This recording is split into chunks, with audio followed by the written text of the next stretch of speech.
We are live. Good morning, everybody. This is Jonathan Harmon with the J. Harmon Home Team, powered by Keller Williams, with Mitchell Murphree of Five Senses and Steakhouse 5, amongst other things. And we're sitting in your new, beautiful space.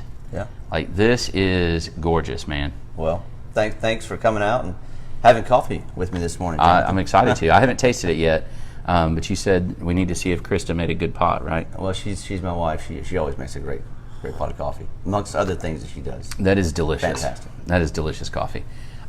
So interesting. This used to be Fuzzy's Taco Shop. It did. When this whole building first opened, and it looked absolutely nothing like this. Yeah, they really did a fantastic job. We have been wanting for years to come over to this area from Five Senses, and talking with Scott Graby, the developer and of this shopping center, thought it'd be a good idea to kind of branch out and see what we can do over here.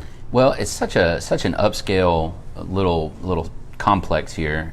You got the event center up in the third floor up there, and then you've got Just Love has a spot here that's beautiful. Yes. I mean, they did a killer job over there, and then they set up the ice skating rink in the wintertime, and then this is just a really cool complex, and you guys really bring just kind of ramp that up a little bit more. Have you made it to the soda bar? I have, yeah. That place is awesome. It's crazy. It's fantastic. It softened the blow of losing Reeve Sane. There you go. Just a tiny little bit.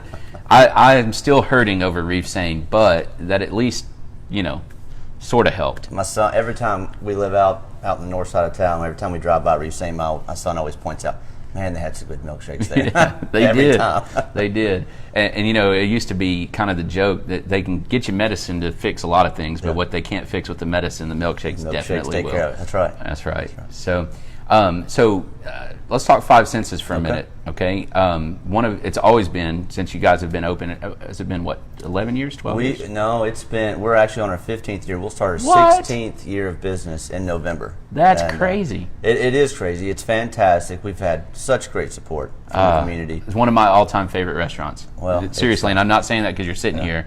You're sitting here because I would say that. Okay. Well, not here, but we're sitting here together.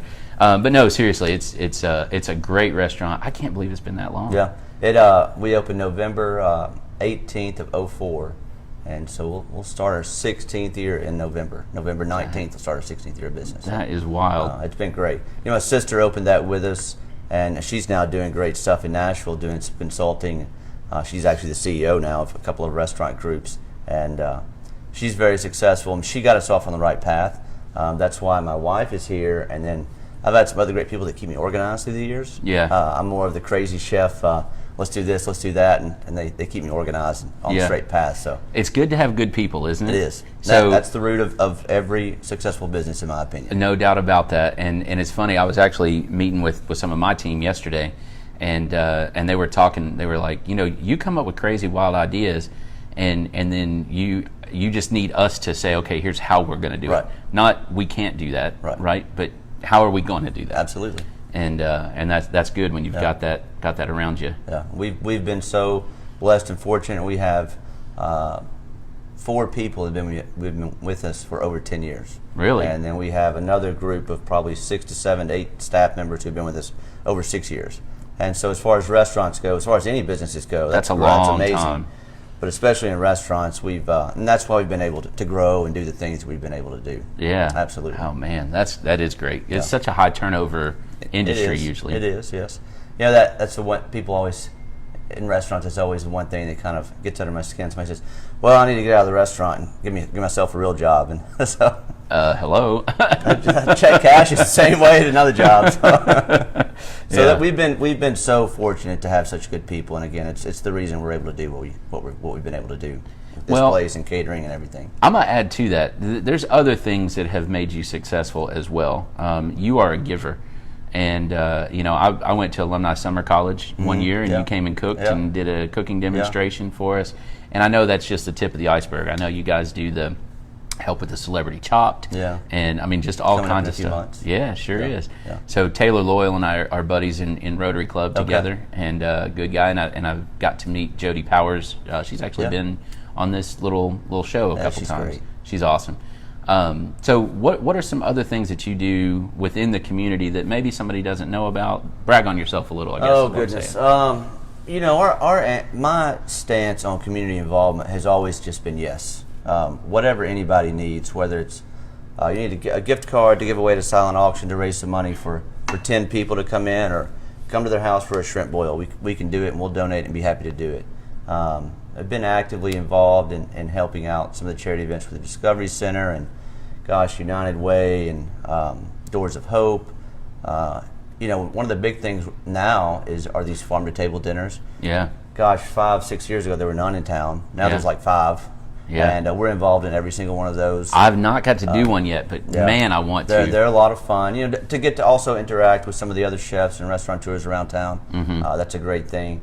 We did one of the breakout sessions for Murfreesboro Medical Clinic's surviving breast cancer this past Saturday here at Steakhouse 5. They were doing a program upstairs, and the answer is just always yes. Whatever it is, the list, like you said, it's long, and it's one of the things we're the most proud of to be involved. It's you scratch my back, I'll scratch yours type mentality, and we're all in it together. So that's exactly right, and I'd say that you and I are very similar in this. I hesitate to use the words giving back to the community, because that, to me, that kind of puts me in like some kind of weird superiority spot. It's more like just being part of the community. Being a part of the community, yes. I mean, absolutely.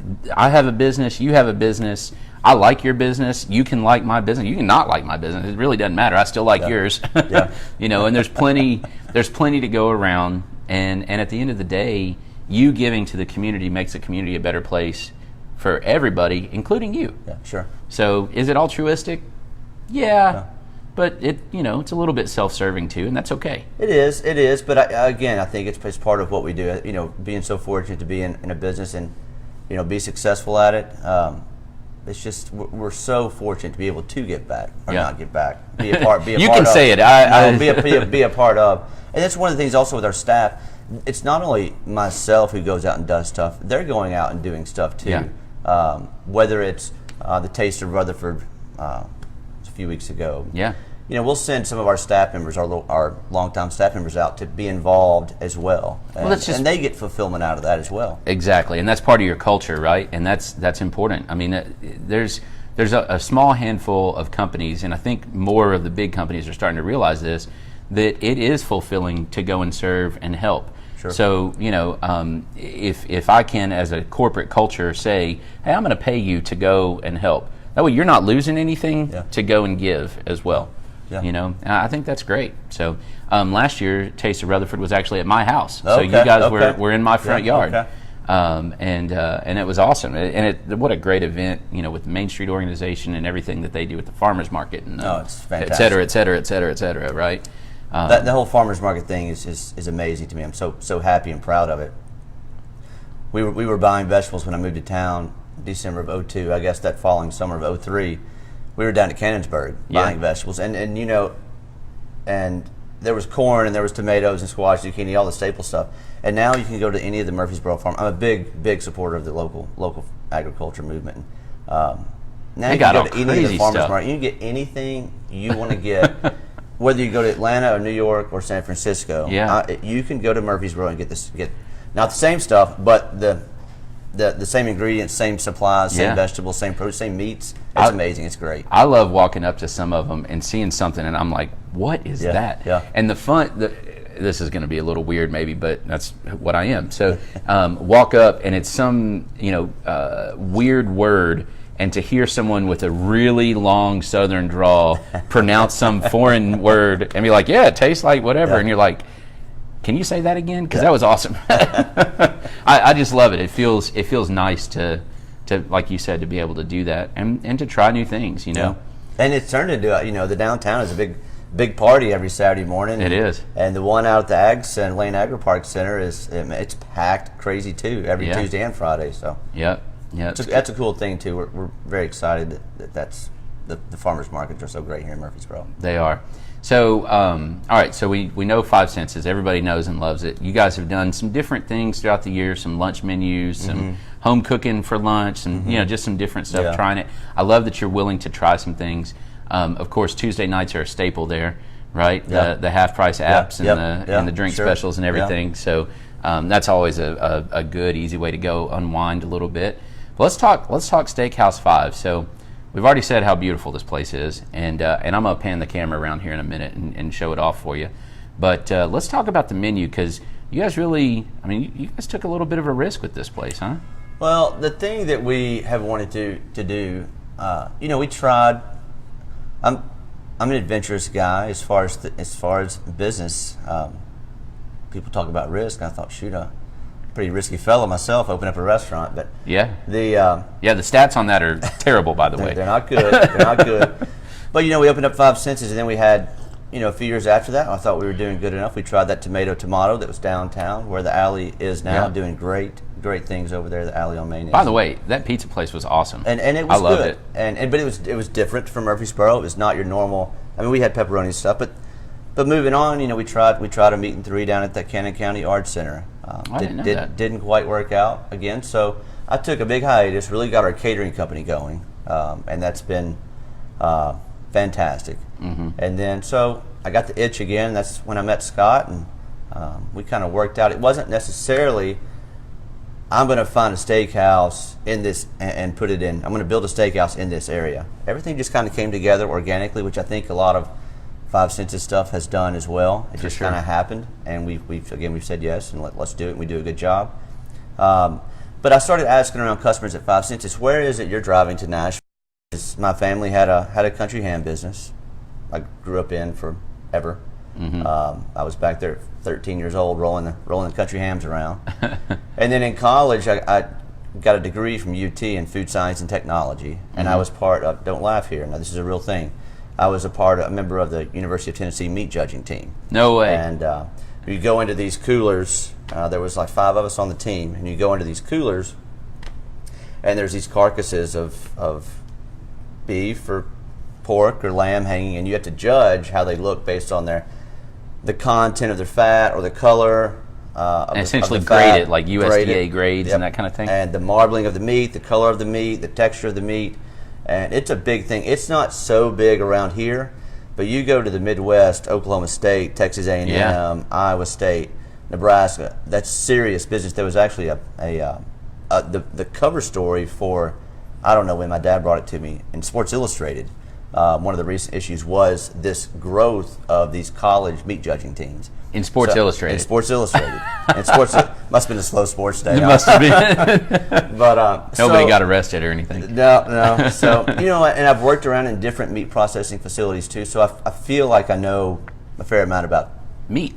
Yeah. And I said, well, let's do this. And then everything, like I said, everything worked out fantastically. We came in here and gutted this place down to the concrete floor and the bare walls. Yeah. We ripped the plywood off and took down, I don't know if you remember, this big keg refrigerator in the middle there and a huge bar. And we basically ripped it down to nothing and built it back into this amazing space. Had great help, again, with Scott Graby and then Chuck Lloyd designing and Tyler Thayer at Paradigm Studios. Well, you guys, and you paid attention to details, and you guys can probably see in the video here the little spinny things. So these are essentially sound absorbers, right? They are. It's a very cool thing. There was a guy from Seattle that came in. They're called Light Art.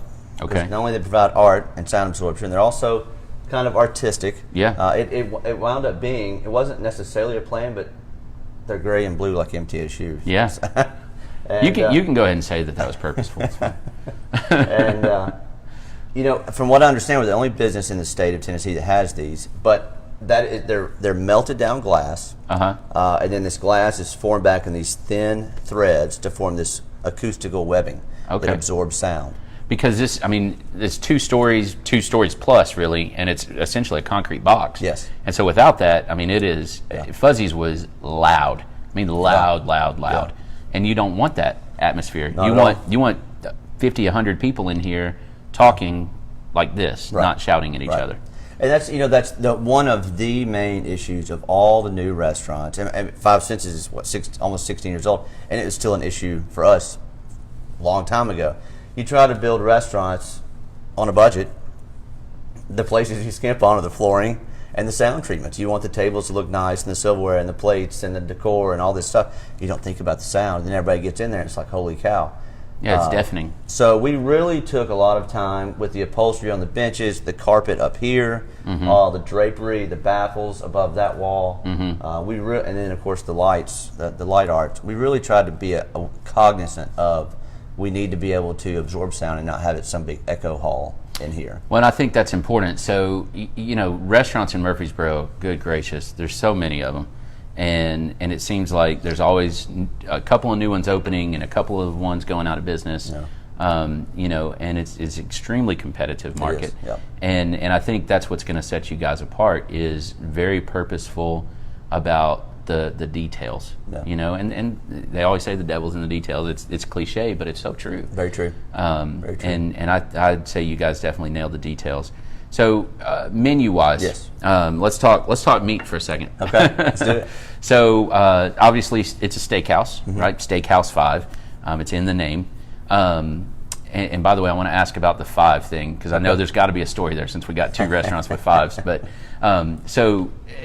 how do you? I'll go ahead and let you down. There's not really a good story about it. Oh, come on! There's got to be something. Make something up. We'll discuss and see what happens. See where it goes. Perfect. So as far I was in here the other night and I had a steak. I went with a New York strip. I love New York strip. I don't know why. It's one of the lesser. I like it. It's my favorite too. It's just delicious, and you guys prepared it well. It was cooked perfectly. It was served well. The presentation was nice. It was delicious. It had the brown. I'm not sure what that little brown. Marchand de Vin. Whatever you say, it was delicious. I tried to put on my West Tennessee accent there. That helped. and then I had some Béarnaise sauce with it, and it was outstanding. But do people when they go to a steakhouse, do they already kind of have in mind, I'm going to go and get a filet, I'm going to go and get this, or do they show up and do they scan the menu? How do people do steakhouses? Yeah. Expensive steakhouses, right? Nice ones. I'm not sure exactly how they do it. What we really wanted to do with the menu though was give people options. I think it's a very adventurous steak menu. It's not maybe like you had said. It's not a filet, T-bone, porterhouse. No, there's all kinds of New York stuff on strip. there. So we wanted to do to play around and do some compare and contrast things. So we have 2 strips, New York's are boneless, Kansas City's with a bone. So we have 2 different strip steaks on there. One is a 50-day dry aged bone-in strip. The other is a locally produced grass-fed. That's the one I strip. had. So maybe next time you come in and get the big dry aged bone-in strip and see, do you like it better? What was the difference? We did the same thing with a filet. The filet is clearly the most popular steak. Sure. In any restaurant, steakhouse, wherever you go, filet is the most popular because that's the one people feel the most safe with, I think. They know it's going to be tender. They know it's going to be tasty. There shouldn't be any issues with the filet ever. Right. Unless you order it well done, in which case you should just be escorted out the door. Well, I'll serve people however they want their steak. That is my opinion, not his, but I'm sure if he was honest, he would agree with that. But I don't know that we've had any well done fillets. We've had some well done other cuts. I don't know that anybody's coming in and ordered a well done fillet yet. I'll have to watch and see. I hope not. They've ordered some other cuts well done. But anyways, so we have our 6-ounce filet mignon, the petite filet, if somebody's not overly hungry. And then we have a big 1-pound bone-in filet mignon. Wow. And there's only 4 of those on the cow, the way the back structure is before you get into other cuts. So it's a highly prized cut of meat. And it's our most expensive cut. And then we've got an American Wagyu, which is the cross of the Japanese Kobe beef that's so prized, and the American Black Angus cattle. It's what this Wagyu is. And we've got a cut out of the chest called a zabuton. I saw that. I didn't even know how to pronounce it. It's a very different cut, but it is the most flavorful piece of meat I've ever eaten in my life. No kidding. Because it's out of the chest, it's not going to be the most tender, but the flavor on it is ridiculously great. It's also the cut that we do in our tartare preparation, which is a raw preparation. Right. So it's so much flavor that gosh, it's such a cool thing to do in raw preparation. Now, I've had tartare once, and it was an experience, and it was delicious. And they served it with a quail egg on top and a couple other I don't know, herbs and whatnot. Some garnishes and stuff. The instructions were make a mess. Yes. And then eat the mess. Yes. Is that kind of y'all? Ours is not so much a mess. Ours is a little more clean. Yeah. Ours is made more with some Asian inspired ingredients, some soy sauce and fish sauce and sesame oil, garlic, scallions, and sesame seeds.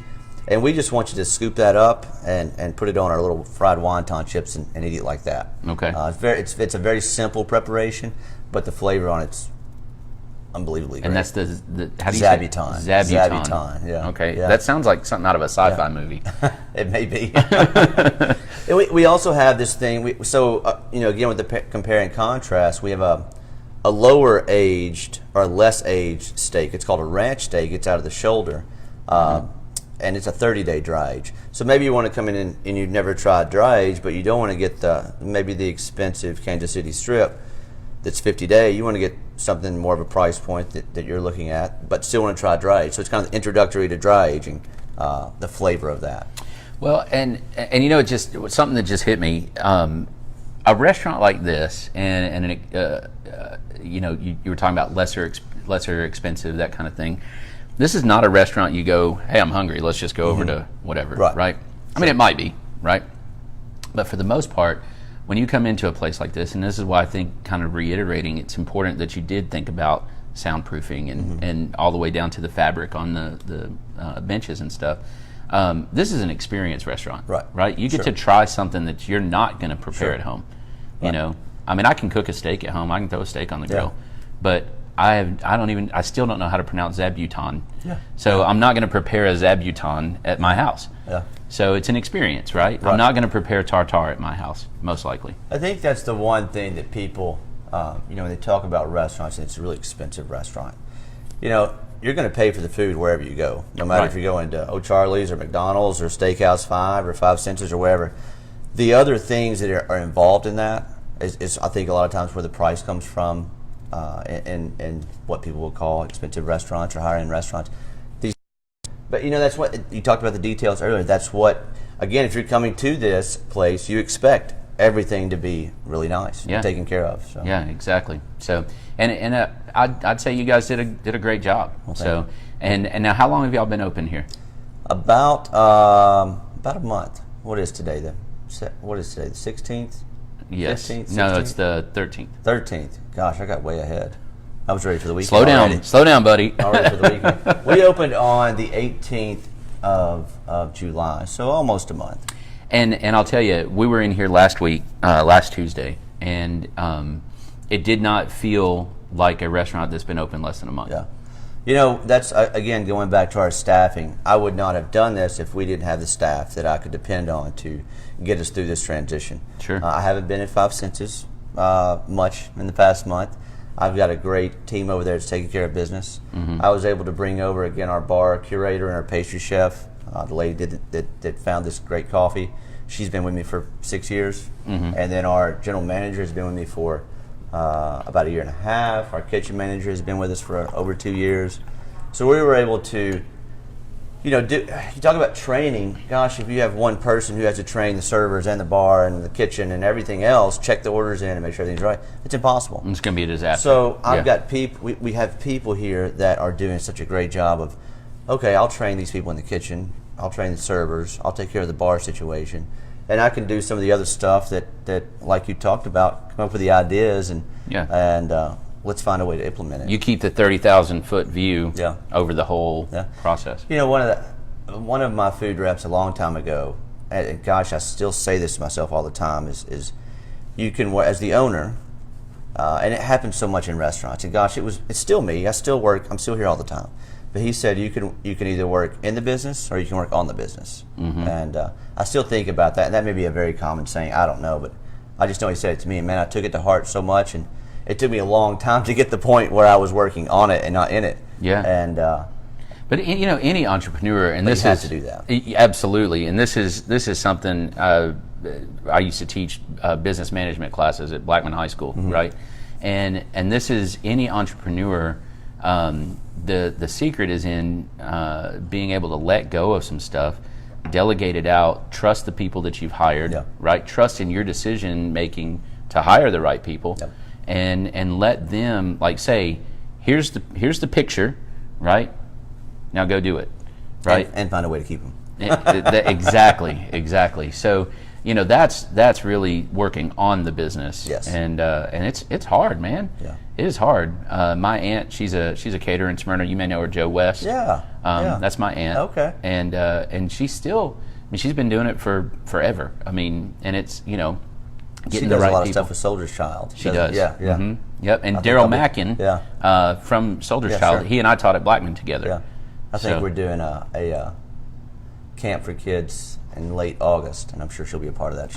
I'm sure. Do a lot of the stuff with Soldier's Child too. Yeah, what a great organization, by the way. But all right, so let's talk.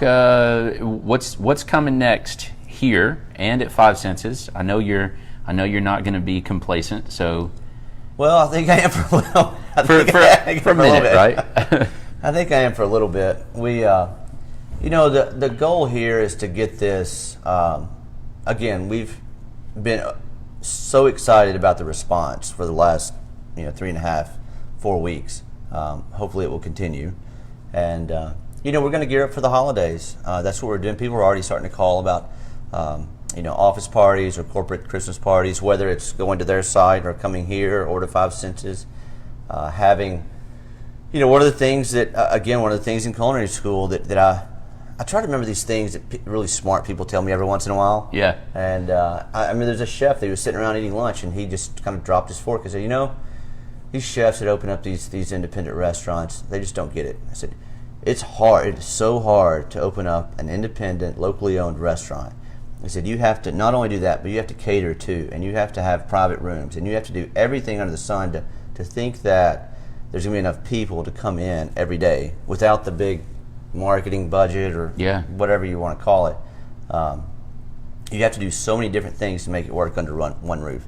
So the one thing that we talked about here is we're going to have a private room. Whatever happens, we need to carve out a space to have a private dining room. Mm-hmm. It's been so successful. I don't think we would be in business at Five Senses if we didn't have that private room when we opened up over there. Yeah, because it's over essentially next door to the restaurant, right? Well, we have one inside the restaurant, right. and then we took over the space next door for our event space, I guess about 4 years ago. Yeah. And then people have been calling for this event space here.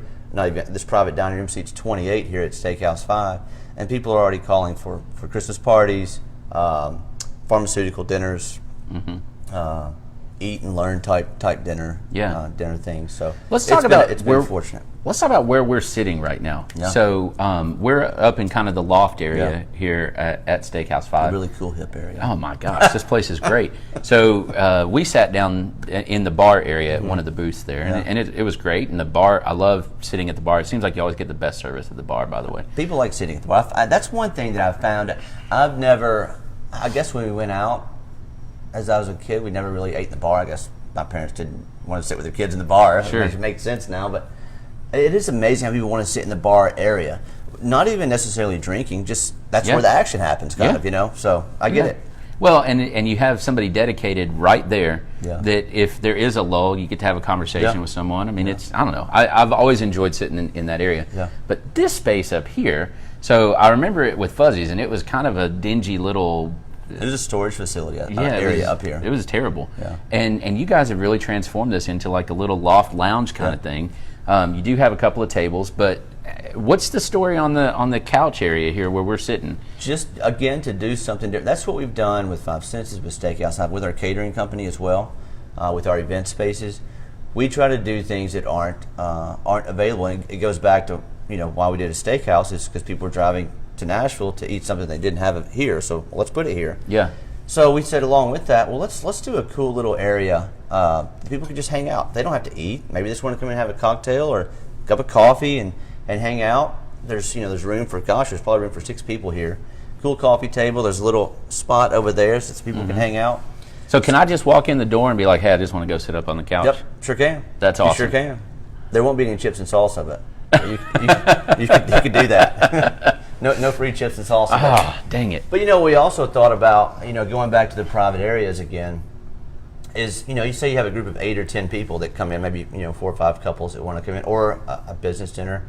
I don't know if we're allowed to say who's been in or not, but different companies around town that maybe are interviewing somebody, 6 or 7 people. You have this area up here, and we won't bother them up here. Yeah, you have a meal and then conversation.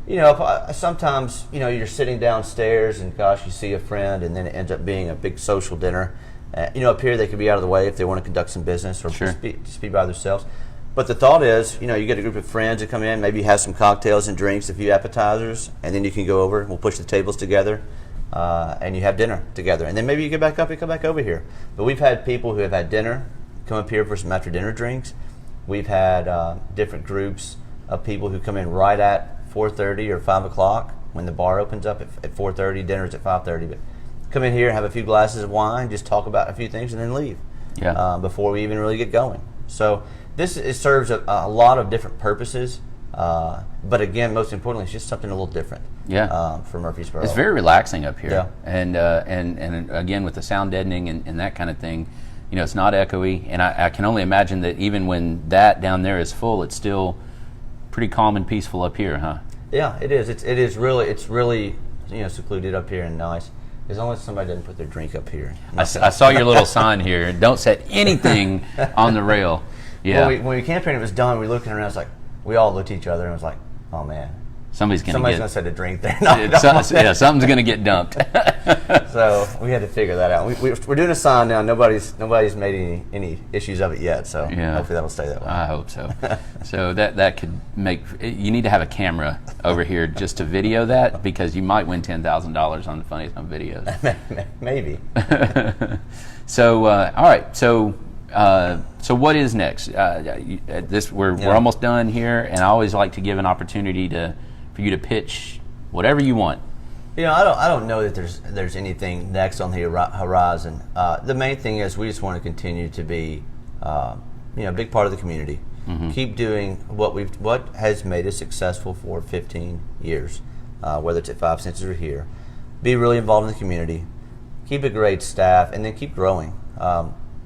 With Murfreesboro growing so fast, just all the time, there's more opportunities for catering, finding ways to bring business in. This place was really, we want all the local business that we can get, but it's also a place for tourism, to people who are in town for conventions, business meetings, soccer tournaments, whatever the case is, to be able to come to the local place, whether it's 5 Senses or here. We want to be that dining destination for people coming into town. But the big thing is, we're talking about catering. We're the exclusive caterer at Bonnaroo for the VIP area, backstage as well, and that's one thing that we're really that's kind of awesome, man. It's very awesome. I didn't know that. That's spectacular. We got to be on the stage this year, the main stage, and we took care of a lot of stuff down there. But that's one of those things that, you talked about, maybe a feather in your cap or something. That's a really cool thing that we get to do. Yeah. So, and that's not like accidental, by the way. It's not accidental. Well, it kind of was. No, that's reputation, man. Well, we've been doing it for 10 years, and we grow every year, and we're in charge of the highest end of the highest end down there. And they keep giving us opportunities, and the answer again goes back to just saying yes. Let's do it and find a way to make it happen. Yeah. Oh, we don't have the staff for that, or we can't do that logistically. No, we can.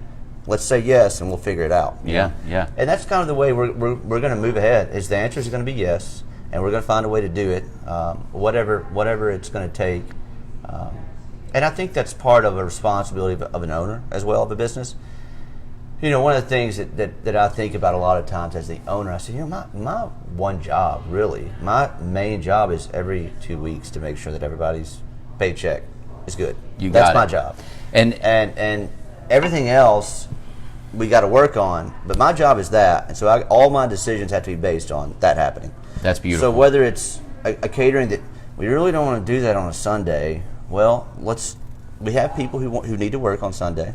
Let's make it happen. Yeah, and that's the thing that I think entrepreneurs tend to forget is that and I say tend to forget, sometimes forget, is it's not about you. When you sit back and look at Five Senses, at this, at the catering, and everything else, it is you have an opportunity and an obligation of sorts to. I mean, you give people jobs. Yeah, and that's a big deal. It's a very fulfilling thing. It really is very fulfilling. Yeah, it's a big deal.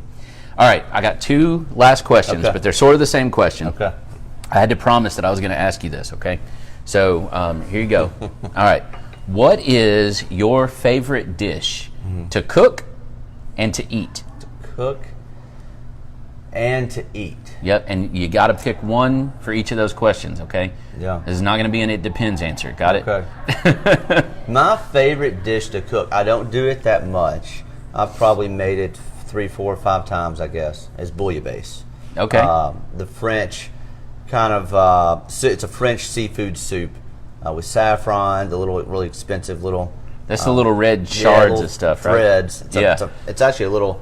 I don't know if it's a stamen or the pistil. It's one of those little threads out of a Mediterranean crocus plant. Every time we have it on the menu, you have to go through this thing, so I know what it is. But it has orange and shellfish, and usually a toasted piece of bread with some roasted garlic and this fish stock. That's one of my favorite things. It smells so great. The reason I don't make it that much is it's a process. Yeah. So when I have a full day of nothing to do, or maybe 2 days, I love cooking bouillabaisse. Okay. That's one of my favorite things. And then as far as what's my favorite thing to eat, I love anything ethnic, anything that's not American. Now, do I like the contemporary American stuff? Absolutely, I do. But if I'm going to go out to eat and it's just me making the decision, I'm going to go to probably, Pad Thai Cafe or, one of the Thai restaurants. You like spicy? Here I do, yeah. Yeah, give me that 4 or 5. Let's see what we can do. And then it gets to right about here, and I'm like, oh man, this was a mistake. Why did I do this again? What was I thinking? I didn't learn my lesson the last 18 times. But anything that's different, I like to eat. We have, we had a group of men come in, I don't know, last summer or summer before at Five Senses, and I said, we want to have a dinner. We want it to be the craziest thing you can find. Money's not an issue, the craziest thing you could find. And I was like, wow. So, Jonathan, that's fun. I came up with something that I thought was kind of crazy. I mean, it's not something we serve. I don't remember what it was. It was some sort of special wild salmon that was a different species, and then I can't remember what the appetizer was. But they looked at me and said, "That's all you got?" And so I said, "Okay, I'm sorry. Let's go back here." So we ended up getting in this sea urchin roe, and you've seen it probably if you've seen the cooking shows. It's that black ball with the spikes coming out of it, and they crack it open and they get the urchin out. So we got sea urchin, and then we got kangaroo. Nice. And I don't know if you ever had kangaroo. No. You don't have some in your fridge right now? I don't. Marinating. But I'd love to try it. Tonight. Yeah. And it was fantastic. It was one of the best things I've ever eaten. I would picture it to be it's tough and chewy and stringy. No, not at all. No. It is very much like, let's take a sirloin. It's got a little chew, but it is dark red, like maroon, burgundy. Really? Dark. But we marinated it and grilled it and then sliced it. You have to slice it kind of thin so it helps make it palatable to eat as far as the tenderness. Because if you don't cut it the right way, it can be a little tough. But it was fantastic. But the sea urchin, I think that's maybe one thing that we're going to look at putting on the menu here. No way. Pretty soon as an appetizer. You take it and you mix it with butter and some herbs and some sea salt, and then you spread it on just a simple baguette. And you toast it, and my gosh, it's addictively good. So that may be something we're looking at doing here. The one thing with a steakhouse is you want your steaks, but a lot of the steakhouses, the seafood, the appetizers are heavy seafood. Yeah. Complementary to the. Yeah. So you get your seafood and your steak all in one, your potato. So we're really going to play around with a lot of the seafood appetizers here, and that may be something we'll bring in next. Sea urchin. I saw an article not too long ago talking about seafood, kind of the explosion of it here in Murfreesboro, like now, going on right now. It's kind of crazy. So that's awesome, man. Yeah. So anything else you want to say out there? Fun events coming up, like public events that you guys are participating in. You mentioned the Soldier's Child stuff. We have the Soldier's Child thing, and that's a camp for kids. And then we're doing the charity chop now. It's in a few months. It's actually I think it's next month. I think it's September, mid-September. Gosh, we have so many things going on. It goes back to the working on the business, not in the business. Sometimes I'm out of the loop as to what's going on, honestly. Yeah. And I've never had been until the last year or so.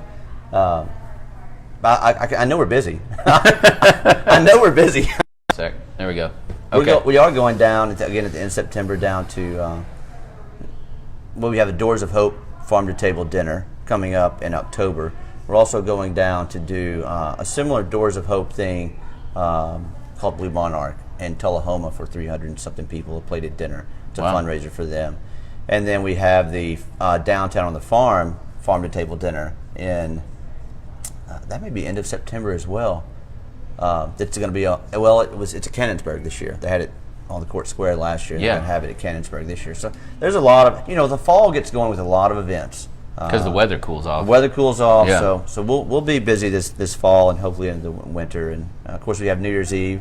New Year's Eve's a big thing for us at Five Senses, and I'm sure it will be here too. We'll have menus coming out for that soon, and so we're just going to keep going along. So nothing to the 5.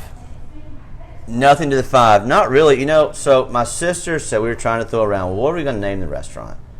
And well, what about Five Senses? Cooking is the only art that requires the use of all 5 senses. You get to taste is the only one you don't get in other arts, maybe. So I said, okay, well, 5 Senses, 15 years later, has got a little reputation. And I said, well, we were thinking of a name for this. And we threw it around again, all kinds of names. And I was like, why can't we just say Steakhouse? Some name, Steakhouse something, not to confuse people. They know what it is. They know what they're getting. They're not going to have to worry. Was it Italian cuisine? Is it what kind of cuisine? Some word they can't pronounce or whatever. Yeah. We threw around French names for cow and kitchen and all this stuff. I was like, why do we want to do that? So Steakhouse 5. We got our 5 senses. That has a name. Pulls it all together. Combine the two together, and here we go. And then our signature steak is the 50 day dry aged Kansas City strip. So we were going to go 35 or 40 days. I was like, why don't we take it on to 50 and get that 5 in there? And so that's what we did with that. So I like it. There's a little story, but it's more about just that was the number we picked. It's not like a lucky number. No lucky number. Grandpa's baseball jersey number or something crazy. No, not that I know of. You should make something up like that. I'll work on it. Next time, by Christmas, we'll have a good story with that. There you go. Perfect. Hey, man, I appreciate it. Thank you very much. And thanks for watching. Oh, by the way, Brett Garner says, congratulations on your success. You have a great partner to share this journey. So Krista was one of his kids' teacher at Thurman. Well, she is fantastic, and we're really happy to have her. And I know that she is missed at school, too, because she was a fantastic teacher. Mm-hmm. So, yep, had a great reputation there for sure. So, all right. Well, thanks, buddy. Appreciate it. Awesome. Y'all come and see Steakhouse 5. And if you've never been to Five Senses yet, especially at this point, shame on you. And then make sure you get over there too, especially on a Tuesday, right? Tuesday, it's a good way to introduce. Monday night's date night. Tuesday night, half off apps over there. Wednesday night is $5 wines by the glass. Thursday night's martini night, $5 martinis, which could be dangerous. Extremely dangerous, yes. And then we do have Uber in Murfreesboro, though, yes, so absolutely. We're okay. Yeah, that's a cool thing that's been, I've noticed over the last year or so is there's more of those driving around, all the Ubers and the Lyfts driving all over the place. Yeah, so if you make a bad decision there, you're an idiot because it's your own fault. Right. So anyway, all right. Hey, thank you guys. And Bobby Turman. You know Bobby. I know Bobby. He says he's on his way, so get ready. So we'll see. Tell him to wait a few hours. We're not quite ready yet. Come see us at 5:30. All right. Thank you guys. Appreciate you watching.